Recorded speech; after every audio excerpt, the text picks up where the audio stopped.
회장님, 시장은 지금 두산 테스나의 AI 스토리에 취해 그야말로 축제 분위기입니다. 연일 터져나오는 장밋빛 리포트와 함께 주가는 하늘 높은 줄 모르고 치솟고 있죠. 하지만 회장님께서도 잘 아시다시피 파티가 가장 화려할 때가 어쩌면 가장 위험한 법입니다. 저는 오늘 그 화려한 파티장 바닥 아래에서 조용히 커지고 있는 균열, 모두가 애써 외면하고 있는 이 치명적인 리스크에 대해 보고드리려 이 자리에 섰습니다. 화면에 보이는 이 숫자 11만 7,500원, 이 숫자를 꼭 기억해 주십시오. 바로 두산 테스나의 52주 신고가이자 AI에 대한 시장의 모든 기대감과 낙관론이 한 점에 응축되어 가장 뜨겁게 타올랐던 그 정점의 온도를 보여주는 상징과도 같습니다. 오늘 제 보고서는 바로 이 숫자에서 시작해서 이 숫자가 과연 견고한 실적 위에 세워진 탑인지 아니면 단 한 번의 파도에도 허무하게 쓸려갈 모래성인지 철저하게 검증하는 시간이 될 겁니다. 이번 보고는 두산 테스나의 AI 성장 스토리에 대해 기본적인 내용을 이미 완벽히 숙지하고 계신 산전수전 다 겪으신 회장님들을 위한 심층 전략 브리핑입니다. 성장성에 대한 이야기는 이제 아마 지겹도록 들으셨을 겁니다. 누구나 할 수 있는 그런 이야기죠. 하지만 우리는 오늘 그 이면, 그러니까 재무제표 주석, 저 구석에 숨겨진 디테일한 숫자들과 그 숫자들이 우리에게 말해주는 진짜 리스크까지 현미경으로 들여다보듯 샅샅이 훑어볼 것입니다. 혹시 이 기업을 처음 접하시는 분이 계시다면 솔직히 오늘 내용은 조금 어려우실 수 있습니다. 저희 채널의 이전 기초편 영상을 먼저 참고해 주시길 강력히 권고드립니다. 오늘 이 브리핑을 끝까지 듣고 나시면 적어도 이 기업의 재무구조 뒤에 교묘하게 숨겨진 함정, 즉 숫자 뒤의 진실을 미처 파악하지 못해서 뒤통수를 맞고 회장님이 기한 자산의 손실을 보시는 일은 완벽하게 차단해 드릴 것을 약속드립니다. 회장님의 시간을 아껴드리는 주식비서 논의입니다. 그럼 서론은 여기까지 하고 바로 본론으로 들어가 첫 번째 핵심 쟁점부터 보고 오리겠습니다. 첫 번째 보고 주제입니다. AI SOC. 과연 이것은 새로운 성장 엔진일까요? 아니면 위태로운 희망일까요? 회장님, 지금 시장이 두산 테스나에 걸고 있는 모든 희망과 프리미엄의 근원을 딱 한 단어로 요약하면 바로 AI SOC입니다. 과거에 그저 그런 스마트폰 부품주라는 꼬리표를 떼어내고 고마진의 AI 및 차량용 반도체 테스트 전문 기업으로 화려하게 변신한다는 이 장밋빛 서사. 이것이 바로 현재의 높은 주가를 아슬아슬하게 지탱하고 있는 단 하나의 기둥이라고 해도 과언이 아닐 겁니다. 자, 자료 화면을 한번 보시죠. 화면 좌측을 봐주십시오. 과거 두산 테스나의 발목을 잡았던 아픈 손가락이 보입니다. 바로 스마트폰 카메라에 들어가는 이미지 센서, CIS 테스트 사업입니다. 한때는 정말 효자 사업이었지만 극심한 업황 부진으로 결국 2025년 회사를 영업 적자라는 깊은 수렁으로 밀어넣은 주범이기도 하죠. 하지만 이제 시장의 시선은 온통 화면 우측, 즉 빛나는 미래에 쏠려 있습니다. 마진율 자체가 비교 불가능할 정도로 높은 AI 반도체와 미래 자동차의 두뇌가 될 시스템 온 칩, 바로 이 SOC가 회사의 운명을 통째로 바꿀 구원투수라는 것이죠. 이것이 바로 지금 시장을 완벽하게 지배하고 있는 거부할 수 없는 가장 강력한 내러티브입니다. 그리고 그 막연한 기대감을 구체적인 숫자로 보여주는 것이 바로 이 그래프입니다. 2026년 SOC 부문의 매출 성장률 전망치를 한번 보십시오. 무려 전년 대비 51%의 폭발적인 성장입니다. 회장님, 이것은 단순히 성장률이 높구나 하는 차원의 이야기가 아닙니다. 이 숫자가 가진 진짜 의미를 보셔야 합니다. 이 51%의 성장은요, 2025년 영하 9억 원이라는 처참한 영업손실에 늪에 빠져 있던 회사를 단 1년 만에 642억 원이라는 경이로운 흑자로 끌어올리는 그야말로 수직상승 제트엔진 그 자체를 의미하는 겁니다. 적자 기업이 대한민국을 대표하는 AI 반도체주로 탈바꿈하는 마법의 숫자. 시장이 왜 이토록 열광하는지 이 그래프 하나가 모든 것을 남김없이 설명해주고 있습니다. 하지만 회장님, 바로 이 지점에서 저희는 냉정해져야 합니다. 시장은 환호하지만 저는 오늘 이 장밋빛 그래프가 사실은 하나의 거대한 가정 위에 아슬아슬하게 세워진 모래성일 수 있다는 치명적인 리스크를 보고 드려야만 합니다. 이 51%라는 경이로운 성장은 오직 단 하나의 고객사의 성공에 모든 것을 걸어버린 지극히 위험천만한 가정 위에 서 있기 때문입니다. 그렇습니다. 두 번째 보고 주제는 삼성전자 리스크입니다. 우리는 이 관계를 운명 공동체로 봐야 할까요? 아니면 사실상의 인질로 해석해야 할까요? 두산 테스나의 모든 성장 스토리의 시작과 끝에는 바로 이 방안의 코끼리, 삼성전자가 떡하니 버티고 있습니다. 두산 테스나의 운명은 좋든 싫든 삼성전자의 손에 달려있는 것이죠. 지금부터 이 절대적인 의존성이 과연 강력한 해자인지 아니면 치명적인 족쇄인지를 하나씩 따져보겠습니다. 우선 긍정론자들의 시각부터 한번 살펴보겠습니다. 이 도넛 차트가 명확하게 보여주듯이 매출의 80% 이상이 삼성전자 단 한 곳에서 발생합니다. 이것은 약점이 아니라 오히려 누구도 넘볼 수 없는 강력한 해자라고 그들은 주장합니다. 두산 테스나가 삼성의 가장 중요하고 까다로운 최첨단 반도체 테스트를 전담하는 가장 신뢰받는 제1의 파트너라는 명백한 증거라는 것이죠. 삼성이 AI 시장에서 승리할 때 그 달콤한 과실을 가장 크게 그리고 가장 먼저 누릴 수 있는 강력한 레버리지를 준 기업이라는 논리입니다. 그리고 그들의 주장은 단순한 희망 회로가 아니라 최근 들어 현실화되고 있습니다. 화면의 타임라인을 보십시오. 엔비디아의 차세대 AI칩 물량을 따냈고 불가능해 보였던 2나노 공정 수율은 드디어 안정권에 진입했습니다. 미래에는 테슬라의 자율주행 칩과 퀄컴, AMD의 물량까지 줄줄이 대기하고 있습니다. 회장님, 이 모든 삼성 파운드리의 승전보는 곧바로 두산 테스나 공장의 가동률 상승과 직결되는 그야말로 돈이 되는 진짜 뉴스입니다. 거대한 삼성이라는 배가 전진할 때 발생하는 가장 큰 파도의 수혜를 온몸으로 받는 낙수 효과의 최정점에 서 있는 셈이죠. 하지만 회장님, 여기서 판을 뒤집어 보겠습니다. 이 차갑고 냉혹한 데이터를 한번 봐주십시오. 글로벌 파운드리 시장의 현실입니다. 절대 강자인 대만의 TSMC가 시장의 60%를 압도적으로 장악하는 동안 우리의 삼성전자는 고작 10% 남짓의 점유율로 정말 힘겹게 추격하고 있습니다. 이것이 과연 무엇을 의미하겠습니까? 두산 테스나의 운명은 1등이 아닌 어쩌면 영원한 2등일지도 모를 추격자의 운명의 족쇄처럼 단단히 묶여있다는 뜻입니다. 만약 삼성이 이 거대한 격차를 좁히는 데 실패한다면 우리가 앞서 보았던 그 모든 장밋빛 성장 스토리는 한순간에 물거품처럼 사라질 수밖에 없는 그런 구조적인 리스크 위에 서 있는 것입니다. 세 번째 보고입니다. OSAT 전쟁. 과연 전문가의 미래는 안전할까요?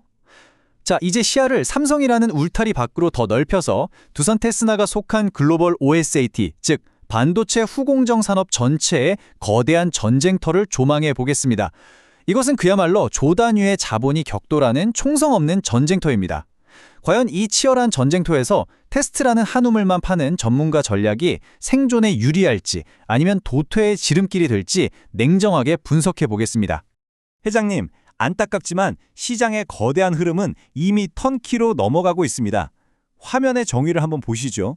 애플이나 엔비디아 같은 글로벌 고객사 입장에서 한번 생각해 보십시오. 테스트는 A사에, 패키징은 B사에, 범핑은 C사에 일일이 맡기는 복잡한 공급망을 과연 원할까요? 절대 아닙니다. 열쇠 하나만 돌리면 모든 게 해결되는 턴키처럼 가장 크고 신뢰할 수 있는 단 한 곳에 모든 후공정을 일괄적으로 맡기길 원합니다. 이것이 바로 거스를 수 없는 대세입니다. 그리고 현재 두산 테스나는 이러한 종합 턴키 솔루자를 제공할 능력이 없습니다. 이것은 단순한 약점이 아니라 시대의 흐름에 뒤처지고 있다는 치명적인 전략적 약점입니다. 회장님, 내용이 좀 깊어지는데 괜찮으시죠? 이 부분이 오늘 브리핑의 핵심 중 하나라 조금만 더 집중해 주십시오. 이 화면은 두산 테스나가 얼마나 거대한 고래들 사이에서 헤엄치고 있는지를 아주 적나라하게 보여줍니다. 미국의 엠코는 애리조나 한 곳에만 무려 70억 달러, 우리 돈으로 9조 원이 넘는 그야말로 천문학적인 돈을 쏟아붓고 있습니다. 대만의 ASE는 이미 글로벌 시장의 35%를 장악한 압도적인 공룡이죠. 그런데 두산 테스나의 전체 매출에서 패키징이 차지하는 비중은 고작 5% 남짓에 불과합니다. 회장님, 이것은 기술 경쟁이 아닙니다. 조단위의 자본을 쏟아붓는 쩐의 전쟁입니다. 이 무자비한 전쟁터에서 과연 두산 테스나가 경쟁할 수 있을까요? 현실은 냉혹합니다. 그리고 그 턴키라는 야망의 발목을 잡는 가장 구체적인 걸림돌이 바로 이 범핑 공정의 부재입니다. 범핑을 반도체 칩과 기판을 연결하는 초미세 다리를 놓는 공사라고 생각하시면 이해가 쉽습니다. 그런데 이 핵심적인 다리를 놓는 기술이 없으니 결국 다리 공사만 경쟁사에게 맡겨야 하는 셈입니다. 당연히 공사비, 즉 외주비가 나가고 전체 공정의 수익성인 마진은 깎여나갈 수밖에 없습니다. 이 범핑 병목 현상이라는 근본적인 문제를 해결하지 못하는 한 두산 테스나의 턴키 스토리는 그저 공허한 외침에 그칠 수밖에 없는 것이죠. 이제 네 번째, 어쩌면 가장 중요한 재무적 리스크를 보고 드리겠습니다. 회장님, 두산 테스나의 재무제표 안에는 눈에 잘 보이지 않지만 회사의 운명을 좌우할 수 있는 아주 거대한 적이 숨어 있습니다. 바로 막대한 규모의 고정비입니다. 1,547억 원. 회장님, 이 숫자를 절대로 그냥 보고 넘기시면 안 됩니다. 이것은 2026년 단 한 해 동안 발생할 것으로 추정되는 감가상각비입니다. 쉽게 말해서 수천억 원짜리 최첨단 장비와 공장의 가치가 닳아 없어지는 비용이죠. 중요한 것은 이 돈은 회사가 돈을 벌든 못 벌든 공장 문만 열어두면 매일, 매시간 무조건 지출되는 피할 수 없는 고정비용이라는 점입니다. 더욱 무서운 사실은 이 1,547억 원이라는 금액이 2026년 시장이 그토록 환호하는 장밋빛 영업이익 전망치 64억 원에 무려 2.4배에 달한다는 겁니다. 아무리 열심히 벌어도 고정적으로 빠져나가는 돈이 훨씬 더 큰 그야말로 살얼음판을 걷고 있는 재무구조라는 뜻입니다. 물론 이것이 항상 나쁜 것만은 아닙니다. 시장이 좋을 때는 마법을 부리죠. 이것을 운영 레버리지 효과라고 합니다. 자, 여기서 화면을 잠깐 멈추고 이 숫자들이 어떻게 작동하는지 한번 보시죠. 공장 가동률이 높아서 매출이 충분히 발생하면 이 거대한 고정비 1,547억 원은 가볍게 커버됩니다. 마법은 바로 그 다음부터 시작됩니다. 칩을 하나 더 테스트한다고 해서 추가 비용이 거의 들지 않기 때문에 고정비를 넘어서는 추가 매출은 거의 대부분이 순수한 이익으로 그대로 꽂힙니다. 이익이 폭발적으로 증가하는 마법의 구간에 진입하는 것이죠. 이것이 바로 긍정론자들이 기대하는 최상의 시나리오입니다. 하지만 이걸 뒤집어서 생각하면 정말 소름 돋는 결과가 나옵니다. 만약 업황이 조금이라도 꺾여서 공장 가동률이 손익분기점으로 추정되는 85% 밑으로 뚝 떨어진다면 어떻게 될까요? 방금 전까지 마법의 지팡이였던 1,547억 원이라는 고정비는 순식간에 회사를 짓누르는 거대한 족쇄가 되어버립니다. 매출이 조금만 줄어도 회사는 걷잡을 수 없는 속도로 막대한 손실의 늪으로 다시 빠져들게 됩니다. 이 양날의 검, 이것이 바로 두산테스나 투자의 본질이며 우리가 가장 경계해야 할 핵심 포인트입니다. 자, 심호흡 한번 하고. 회장님, 좋은 말만 하는 것은 간신입니다. 충언은 귀에 거슬리는 법이죠. 지금부터는 회장님의 소중한 자산을 지키기 위해 우리가 마주하고 싶지 않지만 반드시 대비해야 할 가장 최악의 시나리오, 퍼펙트 스톰을 가정하여 최종 리스크를 보고드리겠습니다. 현재 두산테스나의 주가는 2020년 예상 실적 기준으로 PER 40배가 넘는 상당히 높은 수준에서 거래되고 있습니다. PER 40배란 쉽게 말해 이 회사가 미래에 벌어들일 돈의 40년치를 현재 주가에 미리 다 반영하고 있다는 뜻입니다. 시장과 증권사 애널리스트들은 이를 정당화하기 위해 대만의 KYEC라는 기업을 비교 대상으로 끌어옵니다. KYEC는 TSMC와 엔비디아라는 1등 연합의 테스트 파트너이니 프리미엄을 받는 게 당연하고 두산테스나도 삼성의 파트너이니 같은 프리미엄을 줘야 한다는 논리죠. 하지만 회장님, 저는 이것이 1등과 2등을 동일선상에 놓는 매우 위험하고 부당한 비교라고 생각합니다. 자, 여기서 화면을 잠깐 멈추고 이 표를 주목해 주십시오. 만약 우리가 우려했던 최악의 시나리오, 즉 퍼펙트 스톰이 닥쳤을 때 어떤 일이 벌어지는지를 시뮬레이션한 결과입니다. 첫 번째 폭풍입니다. 믿었던 삼성이 TSMC와의 경쟁에서 밀려 AI 칩 성장이 기대에 한참 미치지 못합니다. 그러면 황금알을 날 거위로 여겨졌던 주당 순이익 EPS는 2,589원에서 1,500원 수준으로 추락합니다. 여기서 끝이 아닙니다. 두 번째 폭풍이 몰아칩니다. 실적이 꺾이는 것을 본 냉혹한 시장은 더 이상 이 회사에 KYEC와 같은 AI 파트너 프리미엄을 허락하지 않을 겁니다. 그저 그런 평범한 후공정업체, 평균 PER인 20배를 적용하겠죠. 이 두 개의 폭풍이 동시에 터지면 어떻게 될까요? 8만 원을 넘보던 주가는 보시는 것처럼 순식간에 3만 원까지 폭락할 수 있습니다. 이것이 바로 현재 화려한 주가에 내재된 궁극적인 하방 리스크의 크기입니다. 회장님, 성장 스토리는 언제나 달콤합니다. 누구나 이야기할 수 있죠. 하지만 진정한 투자자는 그 화려한 성장이 한순간에 무너졌을 때 그 엄청난 충격을 내 계좌가 과연 감당할 수 있는지 냉정하게 질문해야 합니다. 오늘 심층 보고는 여기까지입니다. 호재와 악재를 모두 테이블 위에 펼쳐드렸습니다. 철저히 공개자료 기준의 해석이며 최종 결제, 즉 투자의 판단은 회장님의 몫입니다. 더 디테일한 근거 자료는 고정 댓글에 블로그 링크를 확인해 주십시오.